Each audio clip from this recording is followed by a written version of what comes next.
በዛሬው ቪዲዮ አንዲት በስደት የምትኖር የማዳም ቅመም ወይም በአረብ ሀገር ተቀጥራ የምትሰራ የማዳም ቅመም ችግር ውስጥ ናትና እግሬ እያበጠ ነው። ሆዷም እየገፋ ነው። ቀንጨብ አድርጌ አስገባላችኋለሁ እርዱኝ እያለች ነው። ውድ ቤተሰቦች እሷን መርዳት የምትፈልጉ መርዳት ትችላላችሁ። ሰላም ውድና የተከበራችሁ የሀገሬቱ ቤተሰቦች እንዴት ናችሁ? እኔ ያለው እግዚአብሔር ይመስገን። ሁላችሁም በያላችሁበት የፈጣሪ ሰላም ብዝት ይበልላችሁ ብዝት ይበልልን።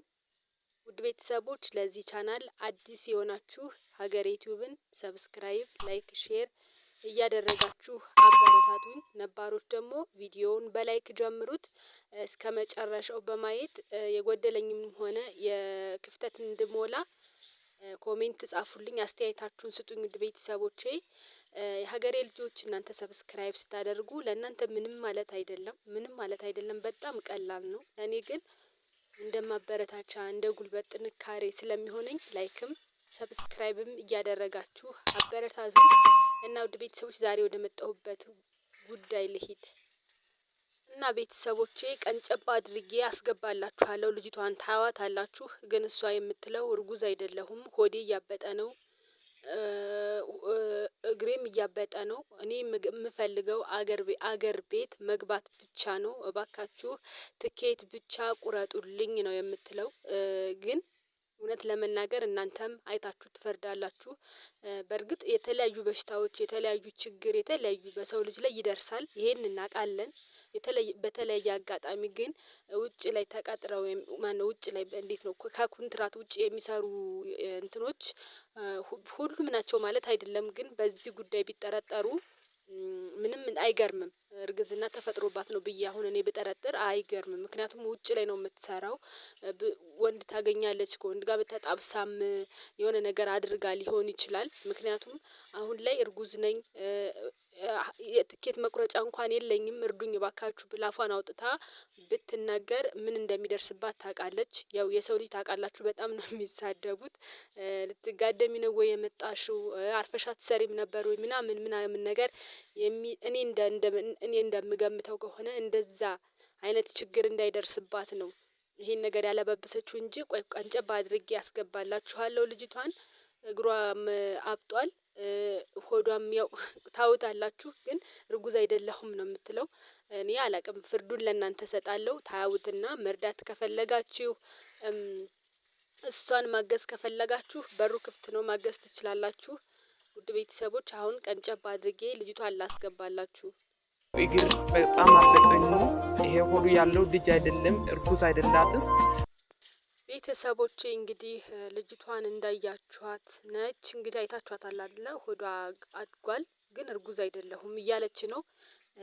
ያው እኔ እንደገመትኩትና እንዳልኩት ከሆነ ያው እንደነገርኳችሁ ነው። ፈርታ ነው። ሰዎች ምን ይሉኛል፣ ሰዎች እርዳታ እንኳን ምንም እጇ ላይ ከሌለ እርዳታ ስትጠይቅ ላይሰጡኝ ይችላሉ ምናምን ነገር ብላ ፈርታ ነው እንጂ እርግዝና ነው የሚመስለኝ ማለት ነው። እና እንግዲህ ያው እኔ ወደ እናንተ ሳመጣው የሆነ ነገር ለኛ ይጠቅማል፣ ለኛ ትምህርት ይሆናል ምናምን ነገር ብዬ ያሰብኩትን ነው ወደ እናንተ ይዤላችሁ የምመጣውና ያው ሁላችንም የሰው ልጆች ነን። ብዙ ነገር ስህተት ሊፈጠር ይችላል። ብዙ ነገር ልናደርግ እንችላለን። ሳናስበውም ሆነ አውቀንም ሆነ ሳናውቅ የሆነ ችግር ስህተት ሊፈጠር ይችላል። ግን እኛ የመጣነው አረብ ሀገር፣ በመጀመሪያ አረብ ሀገር የመጣነው የሆነ ነገር አላማ ኖሮን ያንን አላማ ልናሳካ እንጂ እንደዚህ ማለት እኔ አሁን በልጅቷ እየፈረድኩ ምናምን ነገር አይደለም።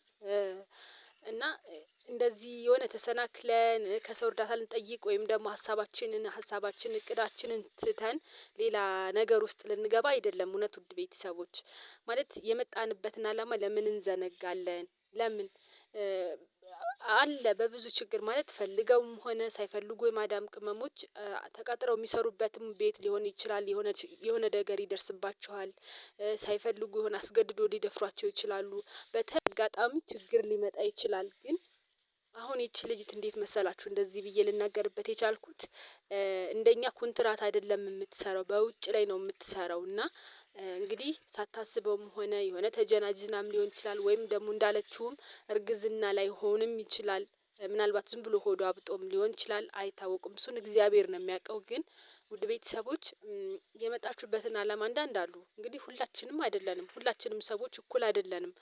ብዙ እንደ መልካቸው ባህሪያቸው የሚለያዩ ብዙ ልጆች አሉ። ግን በቃ ከሀገራችን የወጣንበት ያ ብዙ ዋጋ ከፍለን ስንት ነገር አድርገን የመጣንበትን አላማ ባንረሳው ጥሩ ነው። ራሳችንን ብንጠብቅ እና ጥሩ ነው ብዬ ነው የማስበው። ምክንያቱም ይሄ ነገር እኮ ሀገራችንም ላይ አለ። ለምን እንመጣለን ታዲያ? መጥተን ስራ ሰርተን አላማችንን የማናሳካ ከሆነ ለምን እንመጣለን? እዛው ሀገራችን በነጻነት የፈለግነውን ነገር ብናደርግ አይሻልም? ውድ ቤተሰቦች እዚህ ጋር በሰው ሀገር ከመንገላታታት፣ በሰው ሀገር የሰው እጅ ከማየት፣ በሰው ሀገር ብዙ ነገር ከመሆን እንደዚህ አይነት አላማ ካለ እዛው ሀገር ላይ የሆነ ነገር ማድረግ እንችላለን እኮ። ሀሳባችንን አላማችንን ማድረግ እንችላለን። ይሄ ከእንደዚህ ነገር ማለት ነው። እና ለእናንተ ይጠቅማል ብዬ ነው ይዤ የመጣሁት። ያው ትምህርት ያስተምራል። ቀለል አድርጋችሁ እንዳታዩት። በሰው ሀገር ነው፣ ስደት ላይ ነው ያለችው። ገንዘብ ማፍራት ነበረባት፣ የሀሳቧን ሰርታ ሀሳቧን ማሳካት ነበረባት። ግን ተሰናክላለች። እዚህ ጋር እርጉዝ ናት፣ እርግጠኛ ነኝ እርጉዝ ናት። እንግዲህ እንዴት ነው ሰው በዛ ልክ ሆድ ያብጣል እንዴ? ህመምስ ቢሆን በዛ ልክ ሆድ ያብጣል? እርግዝና ካልሆነ በዛ ልክ ሆድ ያብጣል? እኔ ያብጣል ብዬ አላስብም። ግን እንግዲህ እግዚአብሔር ይሁናት ነው የምለው። እግዚአብሔር ከእሷ ጋር ይሁን። መግባት የፈለገችውንም ሀገሯ እንድትገባ ይርዳት። ግን ለእናንተ ትምህርት የምሰጠው ነገር አሁን ለምሳሌ የማዳም ልጅ ትንሽ ነው ገና ልጅ ነው አልደረሰም ብላችሁ ትላፋላችሁ። በራችሁን ሳትቆልፉ የምትተኙ የማዳም ቅመሞች አላችሁ። በቃ በችልተኝነት በጣም ጥሩ ናቸው፣ በጣም የዋህ ናቸው፣ ፈሪያ እግዚአብሔር አላቸው ብላችሁ ችላ የምትሉ የማዳም ቅመሞች ልትኖሩ ትችላላችሁና እባካችሁ ራሳችሁን ጠብቁ። እንዴት ነው በቃ እንዴት ልበላችሁ፣ በጣም ከባድ ነው። ራሳችሁን የምትጠብቁት እናንተ ናችሁ። በተለይ በስደት ሀገር ውስጥ ሆናችሁ ራሳችሁን ከምንም በላይ ጠብቁ። የእናትሽ ልጅ አይደለም አይደለ? ያን ሰው በምንም ተአምር ልታምኘው አይገባም። በምንም ተአምር የሁሉም ነገር ድንበር አለው። በርሽን ቆልፈሽ ተኚ። ቁልፍ ከሌለውም ቁልፍ አስገዢ። የቻልሽውን ነገር ጥንቃቄ አድርጊ። ይሄ ገና ልጅ የማዳም ልጅ ገና ነው፣ ምንም አያደርግም፣ አያውቅም ምናምን ነገር ብላችሁ የሆነ በቃ በጣም ምስኪን ናቸው ቤተሰቦች፣ ጥሩ ናቸው፣ የኔ ማዳሞች ጥሩ ናቸው ምናምን ነገር ብላችሁ ብዙ ነገር የምታደርጉ ትችላላችሁ። ሰይጣን እኮ ነው የሚያሳስተው። ማንም ሰው እኮ ፈልጎ ክፉ መሆንም ሆነ ሰው መጉዳት አይፈልግም። ግን በቃ ሰይጣን ይገፋፋል፣ የሆነ ነገር ያደርጋል። የሰው ልጅ አንዳንዴ ሆን ብሎ ወንጀል የሚሰራ ሰው እንዳለ ሁሉ ግን ደግሞ አንዳንዴ ሰይጣንም ይገፋፋልና ውድ ቤተሰቦች ዛሬ ይሄንን ነገር ማለት ነበረ የመጣሁት። ራሳችሁን ጠብቁ። አላማችሁን፣ ሀሳባችሁን አሳክታችሁ በሰላም ሀገራችሁ እንድትገቡ ያብቃችሁ። ውድ ቤተሰቦች ያብቃን፣ እኔንም ጭምር በሰላም ሀገራችን እንግባ፣ አላማችንን እናሳካ። እና ውድ ቤተሰቦች ሁላችሁም በያላችሁበት ሰላማችሁ ብዝት ይበልልኝ። ሀገሬ ዩቲዩብን ሰብስክራይብ፣ ላይክ፣ ሼር እያደረጋችሁ አበረታቱኝ። የዛሬው ቪዲዮ ይሄን ይመስል ነበረ። በሌላ ቪዲዮ እስከምንገናኝ ድረስ ሰላማችሁ ይብዛልኝ። ወዳችኋለሁ። ላይክ፣ ሼር፣ ሰብስክራይብ አድርጉ። ቻው